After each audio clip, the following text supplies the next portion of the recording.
Olá, estamos iniciando mais um Retrato Público. No programa de hoje, vamos conversar com a vereadora professora Lucy, a tia da moto, que vai falar um pouco mais sobre o seu mandato.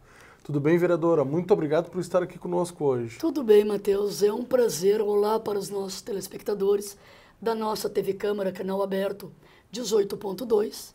É um prazer estar novamente conversando contigo, Matheus, para passar um pouco para a nossa população o nosso mandato, o que estamos fazendo, o que pretendemos fazer neste período que ainda temos nessa casa, que com certeza o nosso intuito é sempre trabalhar em prol da melhoria da cidade, em prol de sanar as demandas que a nossa população nos procura, pedindo a nossa intervenção, o nosso auxílio.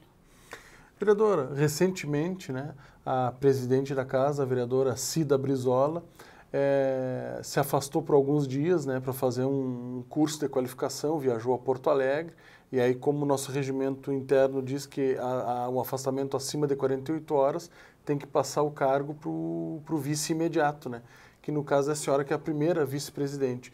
Como é que foi essa experiência de ficar por alguns dias à frente do Parlamento Municipal, de conduzir, coordenar as sessões plenárias, que às vezes o debate fica meio quente entre situação e oposição? Como é que foi essa experiência, vereador? Olha, Matheus, foi uma experiência ímpar, porque para nós que estamos no primeiro mandato, nunca nos passou pela cabeça isso, A gente veio com o intuito de fazer um trabalho.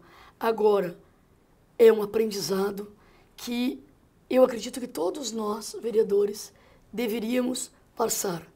Porque realmente, como você colocou, às vezes o debate fica caloroso. E nós temos que ter uma estabilidade emocional para poder conduzir isso. O debate sempre é salutar. Eu acho que uma Câmara, independente de ser de vereadores, ser da Assembleia Legislativa, quer ser a Câmara Federal, tem que ter o debate. Porque o debate é o que vai trazer o contraponto daquilo que a situação está fazendo, daquilo que a oposição pode vir a colaborar, porque a oposição sempre tem o papel de mostrar talvez aquilo que a situação não está vendo, mas para nós estar na frente desse poder legislativo foi um aprendizado, foi vamos dizer assim, uma sensação de responsabilidade muito maior. E você sabe, a Câmara de Vereadores tem uma inserção muito grande na nossa sociedade. E agora ainda, com a TV aberta, nós ficamos muito mais próximos ao nosso eleitor, à nossa comunidade. E saber que estamos ali fazendo aquilo que não podemos falhar, mas temos que ter a sintonia e a harmonia com a presidente. Isto é uma responsabilidade, um aprendizado e uma satisfação. Presidir por alguns dias essa casa trouxe para mim uma alegria muito grande. E trouxe também, de repente, esse gostinho aí de presidir a casa, essa experiência nova, trouxe, de repente, uma perspectiva de querer futuramente aí concorrer a uma eleição à presidência da casa e presidir a casa durante todo um ano? Matheus, não é segredo para ninguém que eu vou para a reeleição. Quem sabe no outro mandato. Neste, não. Porque eu ainda tenho muito, Matheus, a aprender. E só vou aprender vivendo aqui dentro, convivendo com os meus colegas vereadores, porque eu não me sinto ainda, Matheus, com toda a honestidade e toda a transparência, eu não me sinto preparada para assumir uma responsabilidade tão grande. Não que não tenha capacidade ou competência, não, pelo contrário, acredito que tenho, mas não é o meu momento ainda para isso. Porque ser presidente dessa casa nos rouba, no bom sentido da palavra, nos rouba muito tempo, Matheus.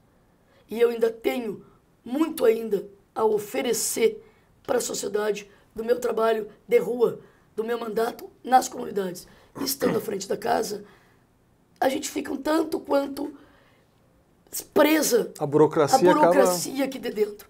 Então isso, agora, neste mandato, não tenho a mínima intenção. Ser de novo secretária, continuar numa vice-presidência, tudo ok, mas assumir a presidência da casa neste mandato não. Vereadora, a senhora falou agora, abriu, né, que não é segredo para ninguém, que a senhora pretende vir em 2020 para a reeleição. Então aí esse é o seu norte no futuro próximo. E agora olhando um pouco para o passado, como é que a senhora avalia essa primeira metade desse seu primeiro mandato, né? Esses 2 anos aí, 2017, 2018, qual é a avaliação que a senhora faz dessa primeira metade de mandato? Olha, Matheus, eu estou até me surpreendendo com a aceitação da nossa comunidade. Porque quando a gente entra totalmente inexperiente, a gente nem imagina o que acontece aqui dentro. E aí a gente vai se adaptando à engrenagem. Principalmente, Matheus, a burocracia. Porque existe uma burocracia muito grande entre tu querer e tu poder.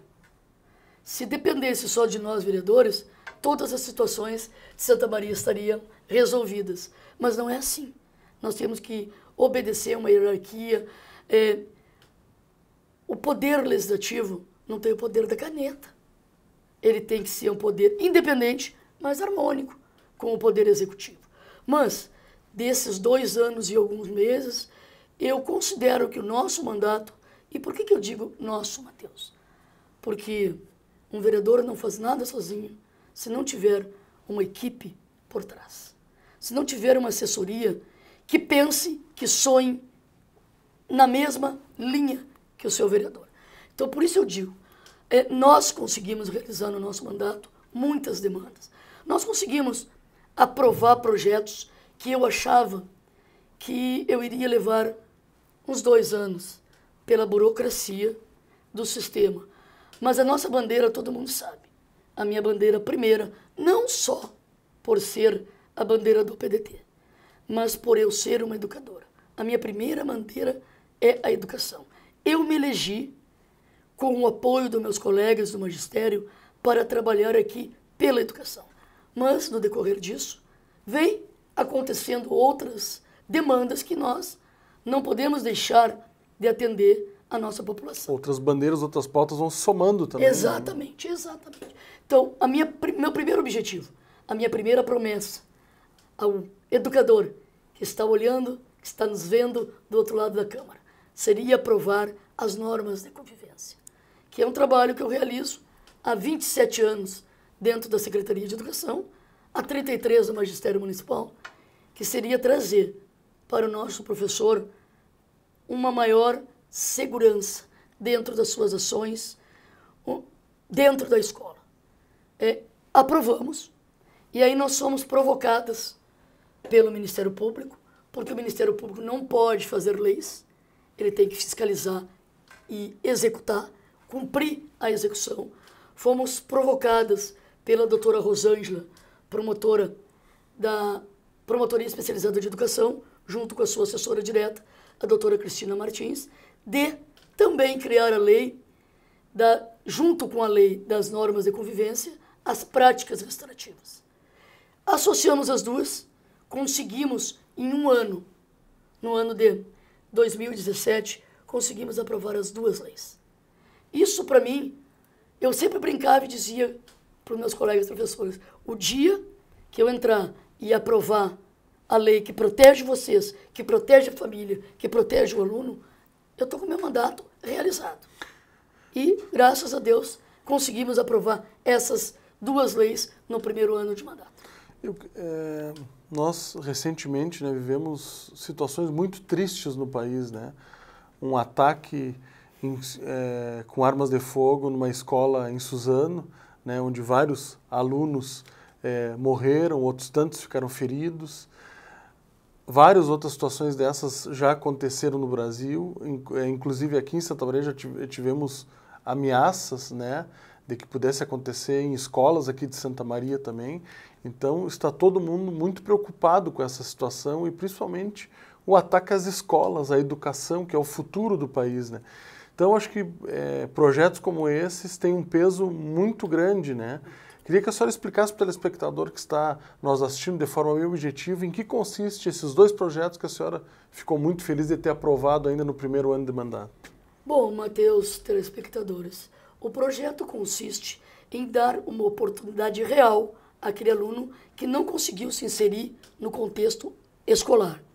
Mas quando ele não consegue se inserir, é porque por trás dele existe alguma coisa que está impedindo essa inserção. Então, tanto as normas restaurativas como as normas de convivência trazem a família para dentro da escola, trazem um debate junto com os professores, junto com a família, com os alunos, da importância da educação formal. Porque eu costumo dizer, as nossas escolas são responsáveis pela transmissão de conteúdos, porque a educação tem que vir de casa. Então, no momento, tem umas regras que nós apelidamos carinhosamente de os 10 mandatos do combate à evasão e à disciplina escolar. Dentro desses 10 mandatos, tem aonde nos obriga, enquanto que mantenedora, a encaminhar esse aluno, essa família, para um acompanhamento especializado. Se tudo que foi feito dentro daquela instituição, aonde ele não está conseguindo se inserir, existe uma transferência para outra instituição, não no intuito de punição, não no intuito de se livrar daquele problema e passar para outra escola. Porque, como eu costumo dizer, e os telespectadores, principalmente os pais que acompanham o meu trabalho, eu acompanho eles sempre. Eles podem sair da escola Y para a escola X, eu vou atrás, eu acompanho, desde que estejam inseridos numa escola municipal. Então, o projeto é exatamente esse. Tu oferece um leque de oportunidades para ele se inserir dentro daquele contexto. Ele não conseguiu, nós transferimos para uma outra escola com todo o acompanhamento, porque quem sabe, mudando os amigos, mudando o professor, mudando a maneira que a escola trabalha, ele não consiga se inserir.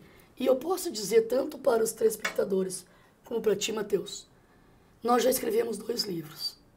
Um, O Lado Oculto da Evasão Escolar, e o outro, O Lado Oculto da Evasão Escolar 2, O que Mudou. Por quê? Porque a gente vê o quanto isso dá certo, Matheus. O quanto isso a gente consegue nessa simples transferência. Nós todos somos seres humanos, Matheus. Professor também é ser humano. E a gente sabe que chega um ponto que o aluno desafiou tanto o professor Matheus que fica difícil uma convivência. E o professor perde todo e qualquer sentido de segurança com aquele aluno. Aí ele vai para uma escola, que isso é um pré-requisito, está dentro dos 10 mandamentos, tu transfere o aluno, não é o problema. Só quem tem que ficar a par da verdadeira situação desse aluno são as pessoas que vão trabalhar na recuperação. Seria a educadora especial, a orientadora educacional, supervisora, direção. O professor não, para já não rotular o nosso aluno. Então, esses projetos, esse projeto, essa lei, trouxe para o nosso professor a certeza de que quando o aluno está ali, ele está sendo atendido e não punido. Tá certo. Vereadora, a senhora tem hoje, 2019, 2 projetos em tramitação que também têm uma relação com a educação, né, com a segurança, enfim. O primeiro é o que institui o programa de descarte de livros didáticos inservíveis no âmbito da rede municipal. Queria que a senhora explicasse em 1 minuto aí, né, estamos chegando ao final do nosso primeiro bloco, o que consiste esse projeto? Esse projeto foi um desafio, uma provocação que as escolas me fizeram e que a própria Secretaria de Educação sugeriu, porque nós temos nas nossas escolas livros ainda guardados do ano de 1960, 65, que está ali guardado, ocupando o espaço e que para aquele contexto ele não é mais útil, mas ele será útil com certeza num outro contexto. Mas a legislação municipal não permite que a escola doe. Ele tem que ficar ali. Aí ele se deteriora com o tempo sem ser utilizado. Então esse projeto vem para que a escola possa destinar, dar um outro destino a esses livros que não vão ficar ocupando espaço para uma biblioteca, para uma instituição que dê apoio à criança, aonde ele possa ser melhor utilizado.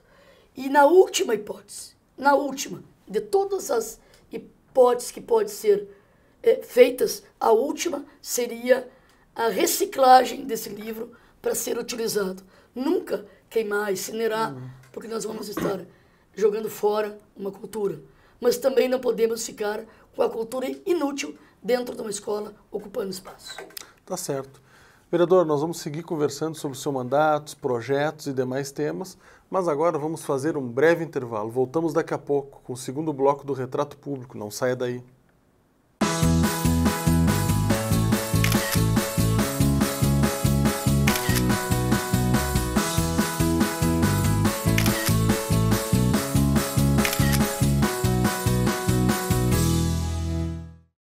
Curtir cada momento intensamente.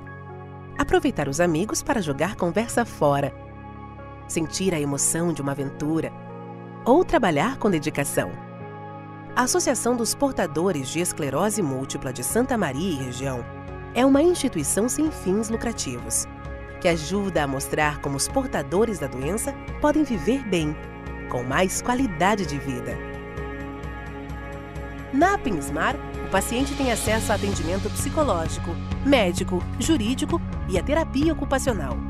Tudo acompanhado por uma equipe formada por pacientes e profissionais da saúde comprometidos com o bem-estar.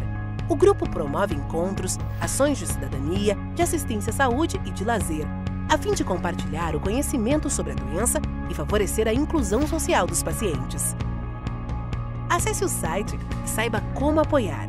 www.apensmar.com. Apensmar. O importante é viver bem.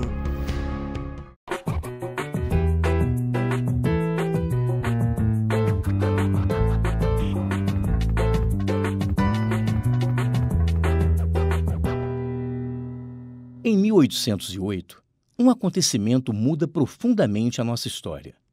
A família real abandona Portugal e vem morar no Brasil, na época apenas uma colônia. Mas havia um motivo muito forte para isso. No início do século XIX, o imperador francês Napoleão Bonaparte quer dominar a Europa. A Inglaterra resiste e ele exige que os outros países bloqueiem o comércio com os ingleses. Portugal não sabe o que fazer. Se romper com a Inglaterra, perde seu maior parceiro econômico e vai à falência. Se não romper, é invadido pelos franceses. Na dúvida, o príncipe regente Dom João VI prefere não arriscar o pescoço, põe toda sua corte em alguns navios e vai embora para o Brasil. A família real é um caso à parte.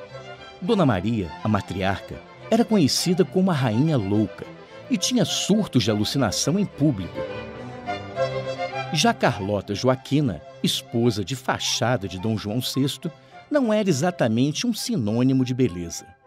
Mulher independente e política habilidosa, conspirava frequentemente contra o marido para assumir o trono. O Rio de Janeiro recebe a realeza com festa, mas os portugueses recém-chegados enfrentam problemas para se adaptar a uma cidade precária, sem nenhuma estrutura urbana. Por isso mesmo, várias pessoas são desalojadas de suas casas, que passam a abrigar os quase 12.000 membros da comitiva real. Milhares de empregos públicos são criados para sustentar toda essa gente, e a política do favorecimento vira uma prática, com os tradicionais rituais de beijamão de Dom João VI.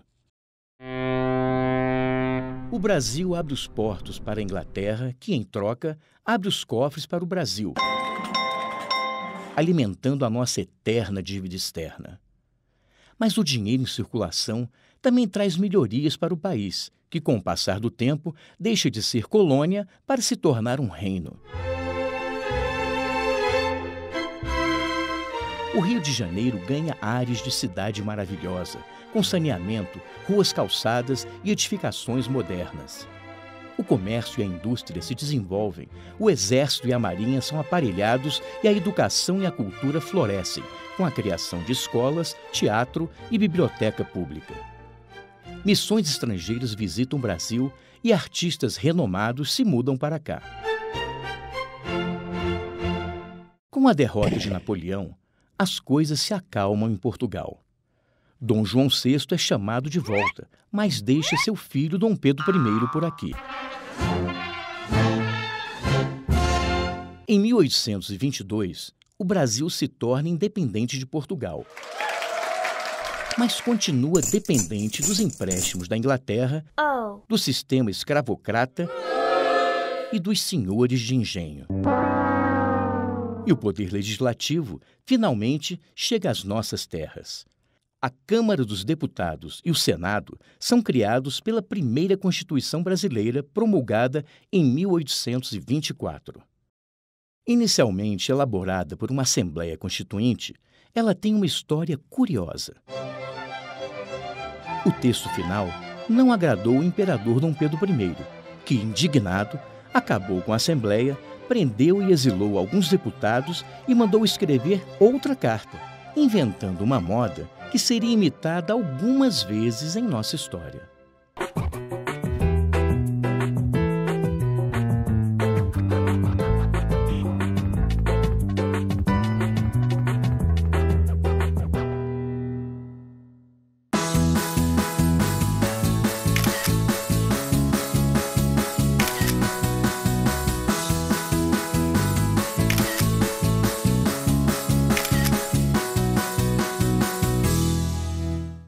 Estamos reiniciando o Retrato Público. Hoje estamos conversando com a vereadora professora Lucy, a tia da moto.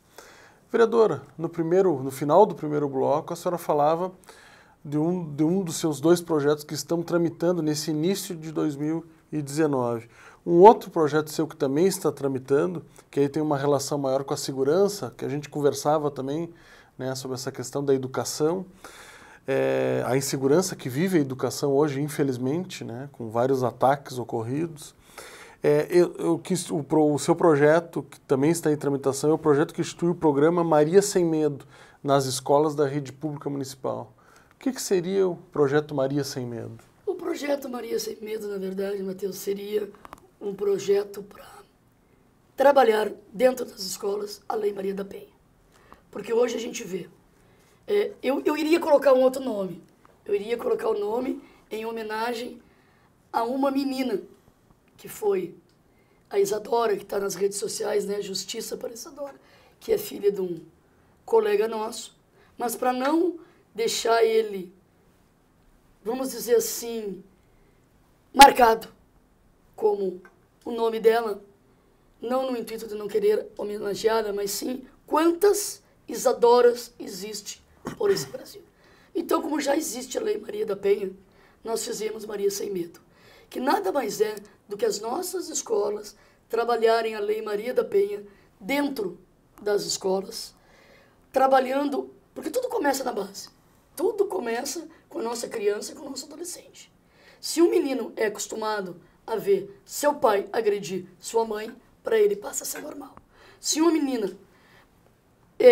convive com uma mãe extremamente submissa dentro de casa, ou até uma irmã com um cunhado, que a nossa família hoje é composta de várias formações, para ela é normal ser submissa. Para ela é normal. Então, o que nós queremos com o Maria Sem Medo? Que nós possamos, dentro das instituições de ensino de Santa Maria, trabalhar a não violência contra a mulher, trabalhar o respeito contra a mulher, trabalhar o não feminicídio, que está hoje é moda.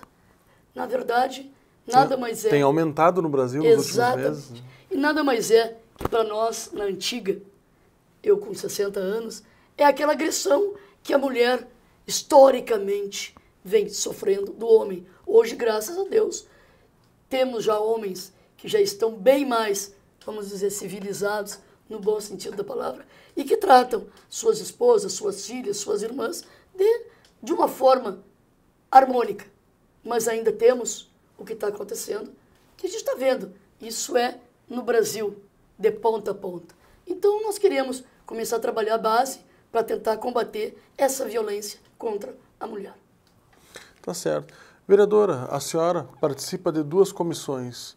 Uma, e não, né, por a senhora ser educadora, não podia ser diferente, uma comissão que a senhora participa, eu acho que desde o início do mandato participa, se eu não estou enganado, é a Comissão de Educação. Inclusive, em 2017, a senhora presidiu essa comissão, né? Exato. Comissão de Educação, Esporte, Cultura e Lazer. Né? Educação, Cultura e Lazer. Existe até uma discussão de colocar o esporte também na nomenclatura da comissão. Né? Essa comissão, recentemente, realizou um debate com os gestores das escolas municipais, ocorrido aqui, até foi transmitido pela TV Câmara. Esse debate ocorreu aqui no plenário da Casa Legislativa, sobre a questão das demandas das 78 escolas municipais. Isso. Foi levantado muitas questões, né, como falta de professores, que é uma área que o municipal vem trabalhando, né, investindo bastante, né, mais de 300 professores já foram contratados, e tantas outras questões. É importante, né, a educação ainda, embora muitas coisas tenham sido feitas, não só nessa gestão, mas em outras também, mas ainda existe um passivo grande, né, vereadora? Com certeza. A educação, ela nunca está pronta. Se alguém disser, eu já fiz tudo o que dava para fazer para a educação, está faltando com a verdade. Porque a educação é um constante modificações. E a educação não pode ter bandeira política partidária. A bandeira da educação, o partido da educação, tem que ser a educação. E eu costumo dizer, e aí eu até muitas vezes brinco com o prefeito, não é contratação. Para mim, no meu ver, é nomeação. Nomeação, porque são servidores públicos. Exatamente. Né? Todos esses professores que estão sendo chamados, estão sendo nomeados através de um concurso que eles foram aprovados. Na minha visão, contratação é aquele contrato que tu faz por um determinado período, podendo ser extinto a qualquer momento. Claro. E a nomeação não.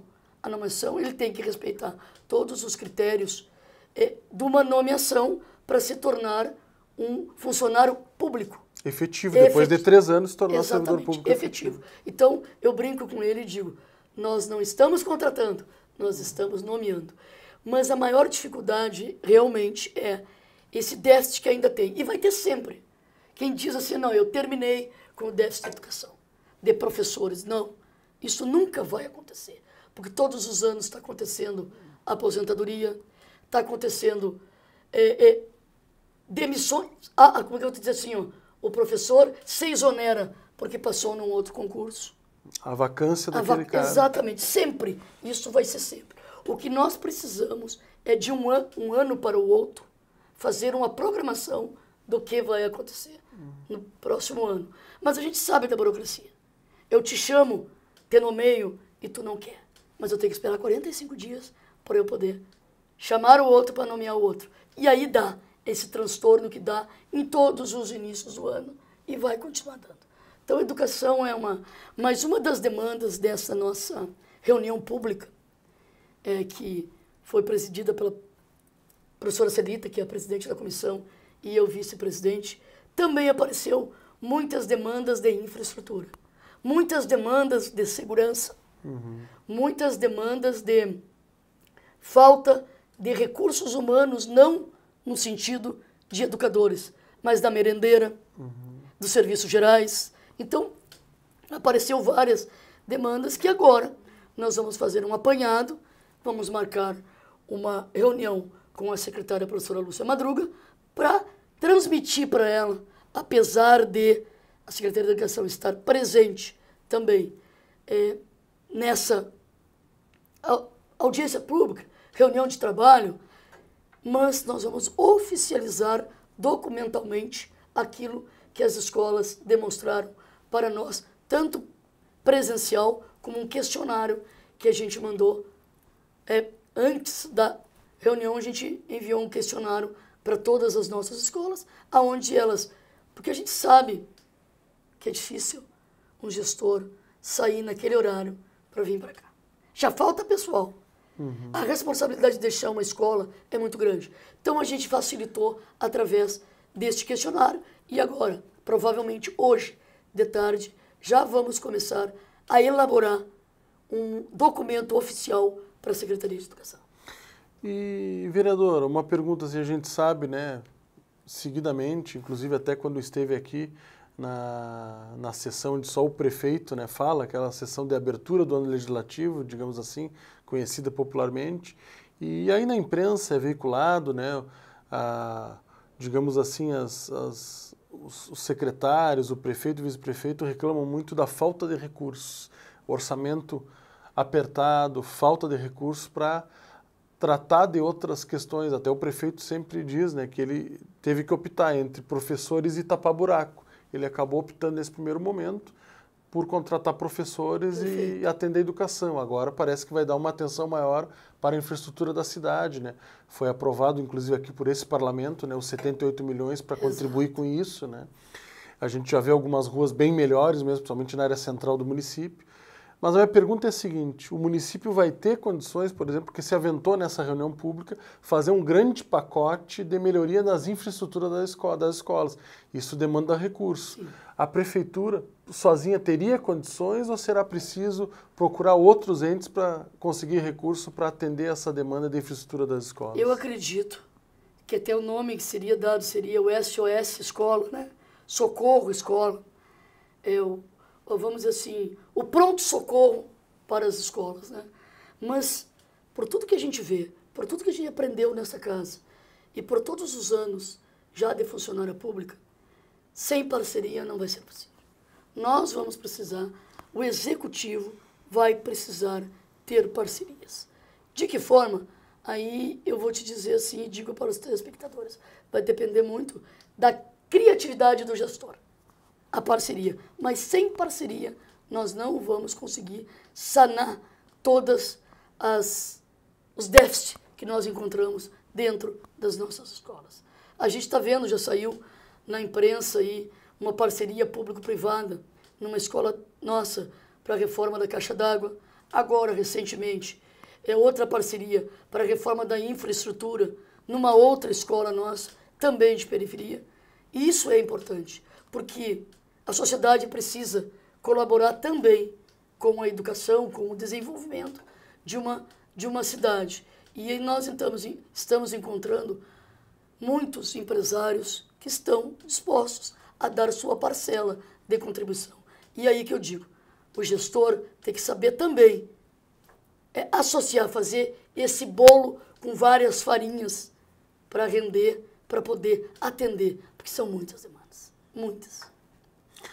Vereadora, entrando agora numa questão também bastante discutida aqui em Santa Maria, e principalmente os servidores públicos da Prefeitura e também aqui da Câmara de Vereadores, enfim, os servidores públicos da municipalidade estão muito atentos, que é a questão do plano de saúde do IP.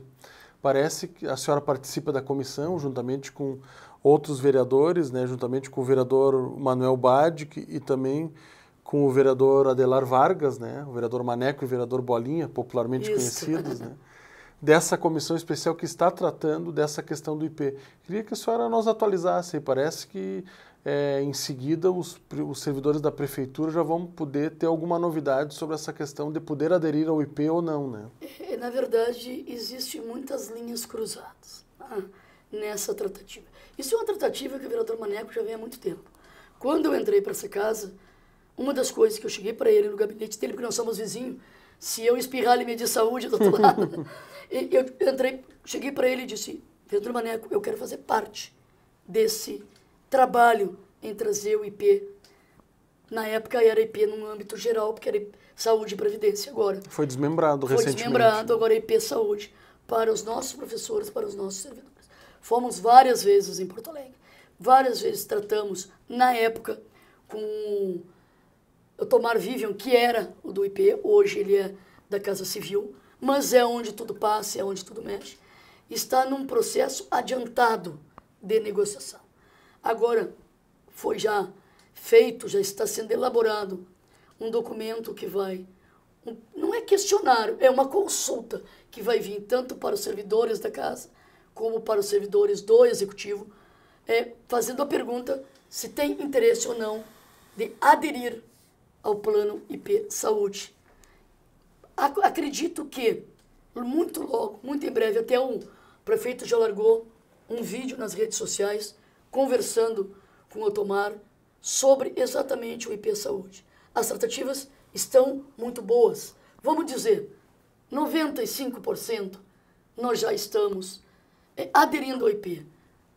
Há uma demora porque Santa Maria tem um número muito grande de servidores entre professores, funcionários e a casa. Não é a mesma coisa que fazer o IP ali para São CP, que é poucos, e precisamos consultar, porque tem que ser feito o cálculo atorial. Só vão poder fazer esse cálculo em cima do número que irão aderir. Mas eu posso dizer para os nossos servidores, para os nossos professores que muito me cobram sobre esse plano de saúde, que está muito adiantado as negociações, e acredito eu sim que ainda este ano, ou quem sabe até nesse semestre, nós não vamos dar, o executivo junto com o legislativo, não vão dar esse presente para os nossos servidores, para os nossos professores, que é o IP. E aí eu vou dizer uma coisa, para mim, pessoalmente, eu tenho IP. Ah, mas por que tu tá te preocupando com o IP se tu tem? E para mim é o melhor plano de saúde que existe. Passei por um câncer e meu tratamento foi todo feito no IP. Eu me preocupo com o meu colega, com o professor, com o servidor. O meu mandato não é para mim, é para a população de Santa Maria. E o servidor, o professor, faz parte da população de Santa Maria. Seus familiares vão ter este plano de saúde, que não fazem nem parte do nosso quadro. Então, o IP está chegando, batendo as portas da Prefeitura Municipal, batendo as portas da Câmara de Vereadores. Vereadora, eu gostaria de lhe agradecer mais uma vez a senhora ter aceitado o nosso convite, ter vindo ao estúdio da TV Câmara. Infelizmente, somos limitados pelo tempo. Teríamos vários outros assuntos. A senhora participa de várias comissões, de outras comissões permanentes, comissões especiais, mas enfim, somos limitados pelo tempo. Mais uma vez, muito obrigado pela sua presença. Gostaríamos também de agradecer a você pela audiência, por ter nos acompanhado até esse momento. E também gostaríamos de agradecer a toda a equipe da TV Câmara. Hoje, o nosso cinegrafista Jorge Silva e o nosso editor Sandro Montenegro. Muito obrigado e até o próximo Retrato Público.